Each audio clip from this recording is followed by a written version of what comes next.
I want shorter games with worse graphics, made by people who are paid more to work less. And I'm not kidding. This is a fairly popular statement that's been floating around the internet the past couple years. You may have seen it in the form of this smug-looking Sonic image, maybe this pixel art rendition, maybe this promotional still for Spy Kids 3 that reminds me of what my nightmares look like.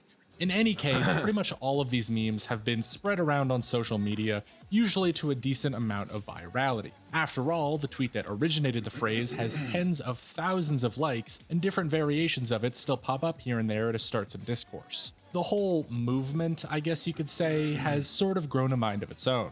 In fact, Itch.io, a well-known indie game marketplace, even had a shorter games with worse graphics bundle made in 2021 by One Cannibal Interactive, which raised over $8,000 for 25 independent game creators. Meaning that some people didn't just like and share this statement, but actively put their money where their mouth is. And that's pretty interesting TOTK in the background? because I don't know. on the face of it, this meme is quite contrarian. The point being made is very sarcastic, even going so far as to say games should be worse in some way, which seems like a controversial stance for someone to have.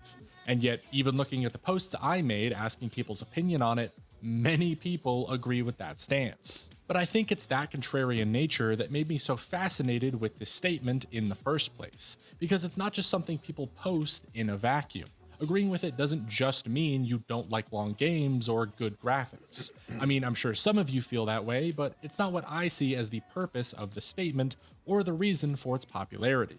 What I see is a criticism, an expression of frustration, one pointed directly at the current state of the gaming industry. Yep. I mean, just flip the statement around and you get a much clearer message. Yep. Games right now are too long, too focused on graphics, and made by people who aren't paid enough for how hard they work. And I'm not kidding.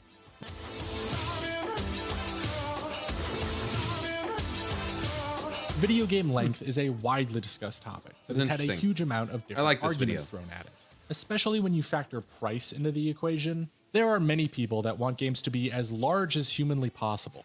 100-hour RPGs and 1,000-hour MMOs with infinite depth and replay value.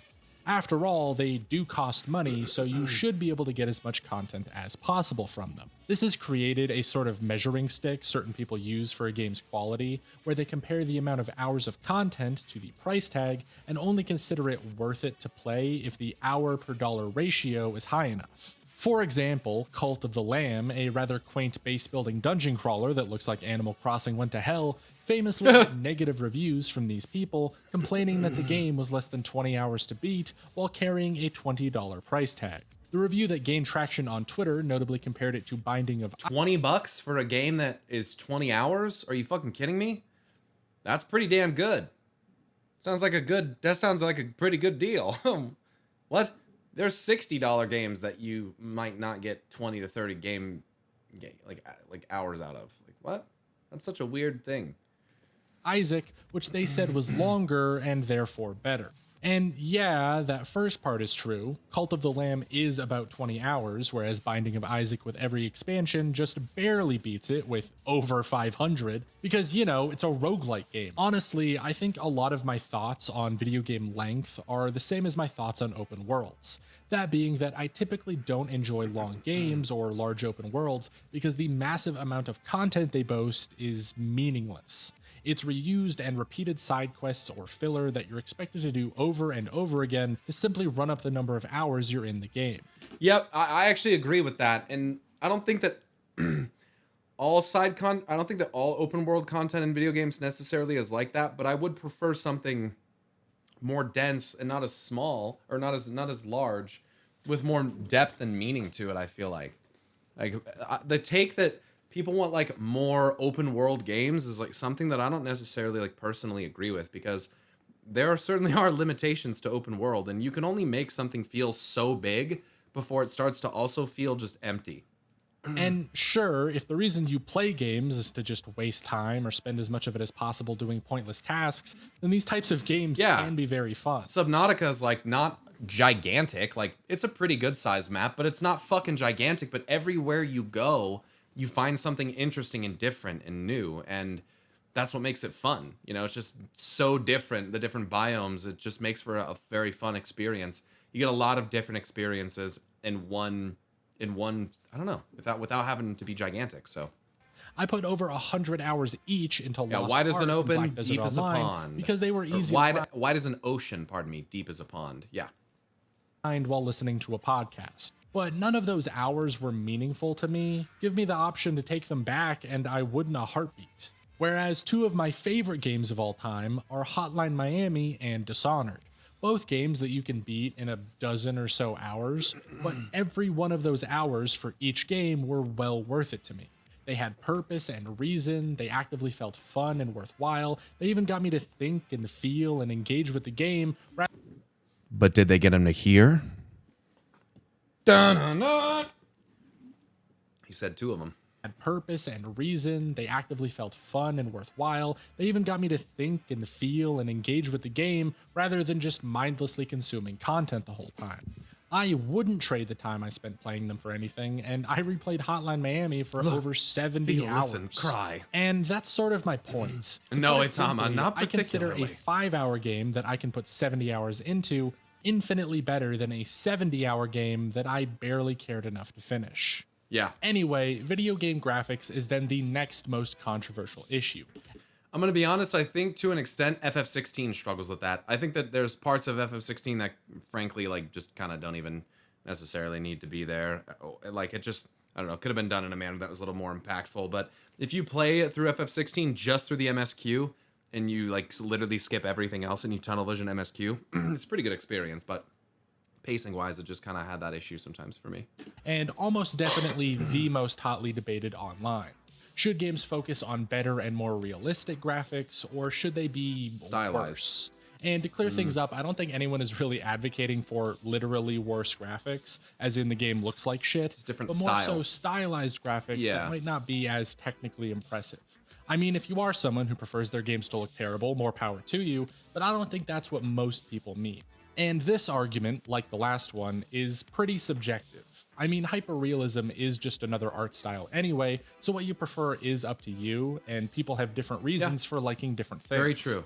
But where a lot of the This debate is an obvious take. Like when you think about things like Subnautica, the game's old. It's not like, I mean, it's like what, 10, when did it come out? It's like 10 years old at this point, but it's not visually, it doesn't look bad. You know what I mean? Like it just has its own visual style that that looks very good. It's done very well and will probably stand the test of time because it's stylized in a certain way.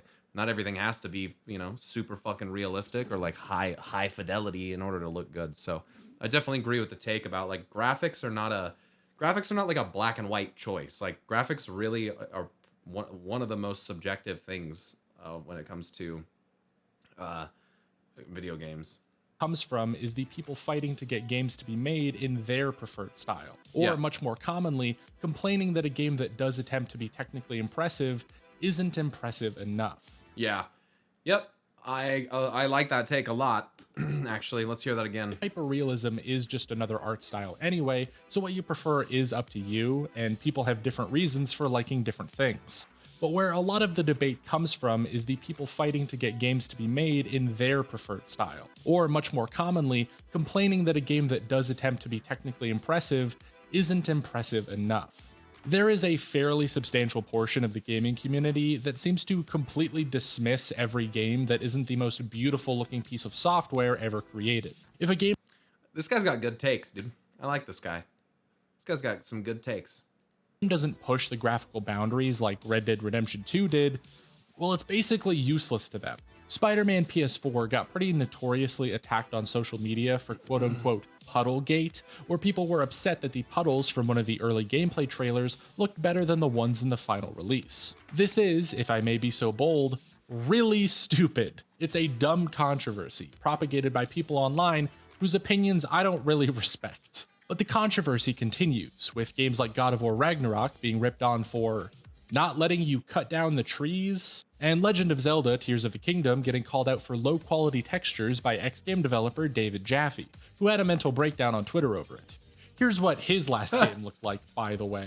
Even Spider-Man 2 has had another water-related debate stirred up when some genius pointed out that the water simulations aren't sufficiently realistic, to the point that people called for the game to be delayed and for developers to go through more crunch time, just so they could make the water look better. in like one cutscene. Again, your preference for art direction and graphical fidelity are fairly subjective, but I think we can all say that your ability to chop down trees in God of War Ragnarok does not affect the quality of the game in any meaningful way. No, dude, that is literally just a strange preference of destructibility. Like, who gives a fuck, dude? Who cares? It's not Battlefield. Are you fucking kidding me? And graphical fidelity are fairly subjective, but I think we can all say that your ability to chop down trees and like when you think of God of War, do you think about the destruction of things around you as though you're playing like a Max Payne game or like a Far Cry game or those are the only games that are fucking like that. Like this, you don't think I wouldn't think that at all. Like it's like going into Senua's Sacrifice and thinking the same thing. You just who gives a shit? It's about the narrative. It's about the combat and the action. It's not about. It's just like it's such a weird. You're just asking for something to be in the game that like there's no expectation from really anyone else that it should be in the game. It's just such a weird thing. God of War Ragnarok does not affect the quality of the game in any meaningful way. It's so weird. Puddle or better water simulation wouldn't make either Spider-Man game noticeably better. These small details are appreciated when included and can enhance an already good experience. Look, I think that it's different to see something in a trailer and to see graphic fidelity. I think that happened with Halo Infinite and shit like that as well. Halo Infinite didn't look great initially, but like I think that that's a more understandable critique because you feel like you were kind of duped as far as what it looks like. And I'm going to be honest, like just looking at the two shots over here, like there's a lot of difference in lighting quality as well, in texture quality. It's not just water on the ground, okay? But like that's one thing where you were shown one thing and then it turned out to be different. This critique that the game just doesn't have destruction of trees is fucking dumb. It's not like they said that they were going to do that or showed that that was the case and then that wasn't. This person's just mad because they can't cut down trees with their fucking axe. Like but just this is not a fucking crafting game. It's not Stardew Valley, okay? Like go kill a god, idiot. Stop trying to cut down a tree. Like with length, I do not play games to stare at textures and ray-traced reflections. I play them to have fun. I love how he calls himself out on that. That's funny. It's an already good experience, but just like with length, I do not play games to stare at textures and ray-traced reflections. I play them to have fun, a factor that is not determined by how the game looks. And even the games that I do enjoy the visuals of tend to be those with strong art direction, not higher resolution. Hollow Knight, Cuphead, Dead Cells, Hades, these are all beautiful games, and on a technical level, their visuals aren't that sophisticated. But that obviously doesn't affect how good they look because they're so stylized. And even if the graphics of a game are objectively worse, if the gameplay is fun or the story cutting is trees, he would engaging, love New World. I'll have a much better experience than I would with the shiniest new cinematic tech demo. Again, good visuals can make a good game better, Hades is pretty but fire. they can't make a bad game good. And now the third argument of this titular statement. Hold on. Let's hear this again. That's a good ass point. On a technical level, their visuals, strong art direction, not higher resolution. Hollow Knight, Cuphead, Dead Cells, Hades, these are all beautiful games. And on a technical level, their visuals aren't that sophisticated. But that obviously doesn't affect how good they look because they're so stylized. Yep. And even if the graphics of a game are objectively worse, if the gameplay is fun or the story is engaging, I'll have a much better experience than I would with the shiniest new cinematic tech demo. Again, I agree. In a shitty gameplay experience, who gives a fuck, you know? Unless you're going into something expecting that is the point of it. Which, you know, maybe someone should just do that. Maybe someone should just make a game that literally is just like about, you know, fucking literal walking simulator as most gorgeous and beautiful game, highest resolution as you could possibly fucking make, the most realistic shit. Like, who fucking knows? Like, maybe there's a market for people that literally just want to experience the cinematic view of a new graphical experience, and like the gameplay is completely meaningless to them. But like, it's just like, and no, I don't mean Cyberpunk. I mean something specifically designed as that. You know, something like in like UE5, like brand new shit is what I'm talking about. Like literal, no gameplay, literal, just how beautiful of a thing can we make, and that's all that matters. But anyway, like regardless of that, I kind of forgot where I was going to go with that. But, I was going to say, I think that's part of the reason why many people, myself included, still play like old school RuneScape. Old school RuneScape graphically is not impressive or high fidelity by any means, but the way that it is stylized is something that some people have an eye for, and they just like it for some reason. And the same thing can be said about any heavily stylized game. So I think that's another example of, I think RuneScape's another one. Much better Old school specifically. experience than I would with the shiniest new cinematic tech demo. Again, good visuals can make a good game better, but they can't make a bad game good. Yep. And now the third argument of with this that. titular statement I'm breaking down is whether game developers should be paid more. But honestly, I don't even think I have to cover the arguments here. I think we all agree game devs should be compensated way more than they already are and not be forced into abusive workplace conditions. There are countless stories of developers being worked around the clock and crunched into oblivion, usually because they're at risk of losing their jobs if they don't. I've talked about this in my horror games video and my Cyberpunk 2077 video, but there's dozens, if not hundreds of cases. Even just Googling a random game during the research of this video, Hell, we all play FFXIV and it doesn't have the most amazing graphics ever, but it's massive fun. FFXIV looks better than most MMOs though, in my opinion, but that's also just because I prefer the stylization of FFXIV versus something like World of Warcraft, for instance, or fucking Lost Ark or whatever the fuck else, you know? Like, it's just, once again, purely a matter of just opinion, you know? pulled up LA. Some people would disagree with you. Some people would say that FFXIV is just like flat out the best looking MMO, and it's just, that's the whole point this guy's trying to make, is that it is so subjective that you can't like you can't make blanket statements about whether or not something looks good, because stylization and your own personal opinion on those styles is just like, that's what makes you, that's what makes you, like it. It's just, it's not something that's universal at all, is what he's trying to say.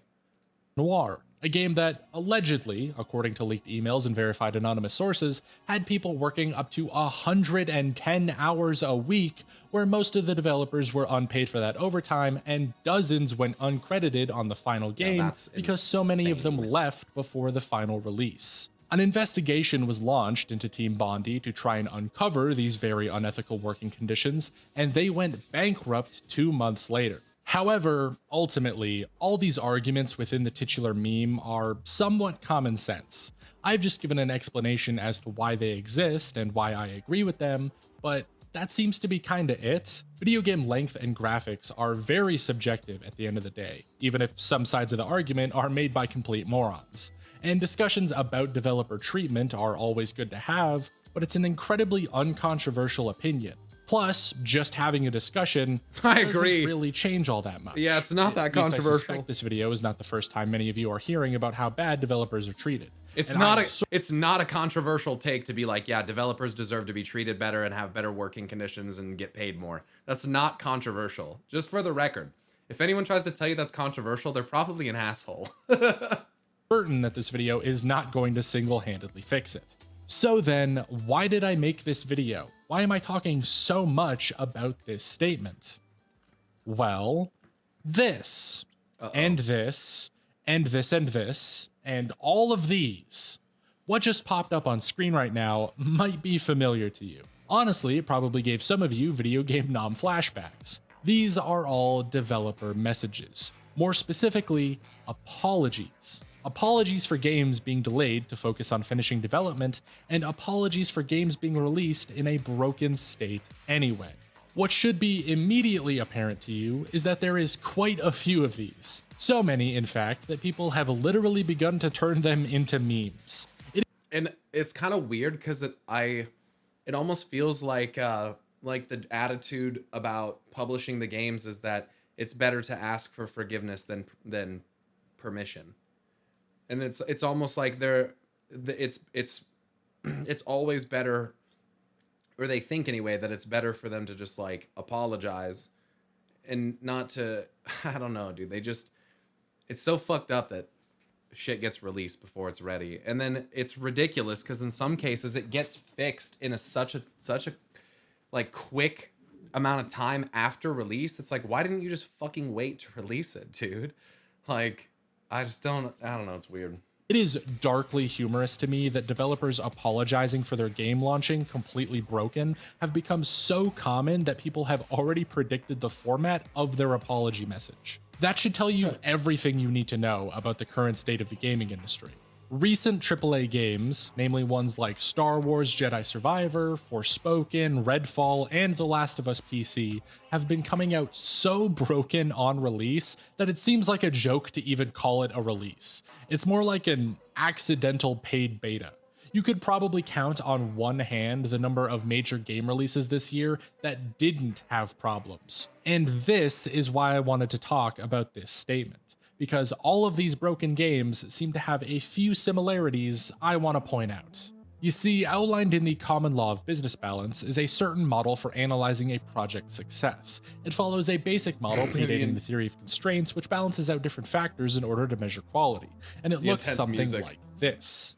A triangle. It's a triangle. The whole joke here is that it's a triangle. More specifically, the iron triangle, which is a really sick name. And on That's this pretty triangle, awesome. You've got cost, The iron time, and triangle. scope, which combined together make up quality. It's very simple. It's literally that old phrase, good, fast, cheap, you can only have two. Basically, the whole theory around it is that any project you're working on, you're constrained by the cost of the project, the scope of the project, also known as how ambitious it is, and the time it takes to finish.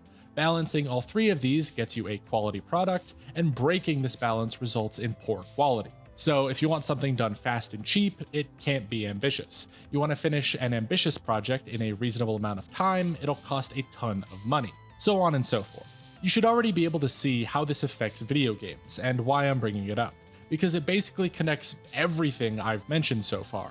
The scope of a video game project has to do with its graphical fidelity and how many hours of content it has.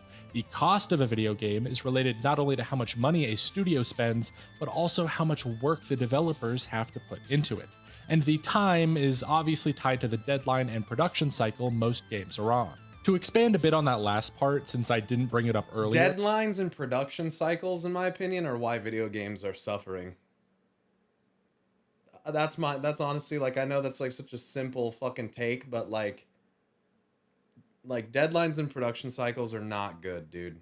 If games could just be worked on until they were ready with the proper amount of time and funding, like, it's just it's things being forced out every 2 years. I mean, it's why the fucking last 3 Call of Duties have all been the same fucking game. Like, it's just the same shit.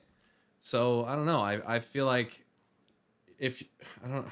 I'm gonna let him elaborate. But yeah, that's what I think. I think the deadline and cycle shit is just fucked. AAA games nowadays take anywhere from 4 to 6 years to make, which is up quite a bit from the 2 to 4 years that they took only a decade ago. Meaning even that aspect of the industry has bloated out of control. Final Fantasy XVI started development in 2016 after the release of Final Fantasy XV, taking about 7 years to finish. For comparison, Final Fantasy VII, 8, 9, 10, and 11 came out in a span of just 5 years. I don't care if Final Fantasy XVI is the biggest, prettiest game ever, it's competing with 5 whole games being made in a shorter time span. One of which was an MMO. Anyway. Yeah, you know, it's kind of hard to argue with that. Triangle to most modern AAA games, the problem is obvious. Games are a few decades ago, games would take a few months to make. Things did change. I don't know personally, because I don't know, like, technology changes, the tools we have available to us change, and even though the size of a game increases, the tools that we use in order to fashion that also get better. So, I don't know. I don't necessarily think... I think it's a trap to think that the development time was just, like, simply non-existent way back in the day. Because, you know, I don't know. It was still cutting edge back then. You know what I mean? I think it seems weird to me to, like... I don't know. I think you have to think of it when it was out. But I don't know. Taking longer to make, with more content and more focus on graphics, and they're working the developers to the bone. And even with the increased production time and larger studios, it still isn't enough to balance everything out. The time can't get much longer without games being developed that miss entire console generations. The cost can't be pushed any further without inventing some way for game devs to stop sleeping. And the scope just keeps growing, Just be awake. which breaks the triangle, leading to a broken, buggy mess. The way to stop these broken launches then naturally requires fixing the balance. Containing everything within that triangle will lead to higher quality releases, and the best way to do that is lowering the scope. Making games that aren't 100 hours long, but 20. Games that aren't trying to ray trace every reflection, but maybe focus on a specific art style. Yeah, I'm gonna be honest, bro. Unless you have like a 40 series graphics card, like ray tracing is like still pretty overrated. Letting your developers work in comfortable conditions so they can do better. A game can still look absolutely phenomenal. Like, it's just, there's some games where the RT is like pretty well optimized, but for the most part, it's just like very little gain for a lot of performance hit. Work. Did you know that working more than 40 hours a week actually doesn't increase productivity? Working more than 60 for a period longer than 2 months actually statistically leads to it being worse. And that is very light crunch time for most game studios. You know what does statistically lead to a direct increase in worker output though? Higher wages. Shorter games, worse graphics, devs who are paid more to do less. That is ultimately how you avoid a broken release. That is how you make a better game, and that is why I think this goofy little meme is important to discuss. Because this vent of frustration that people have been putting out onto social media hasn't just been mindless ranting. It's not even a criticism at this point. It's a cry for help that the industry just has not been listening to. And if they did, it might just fix some of their problems. What is K-pop weeb shit song I'm listening to?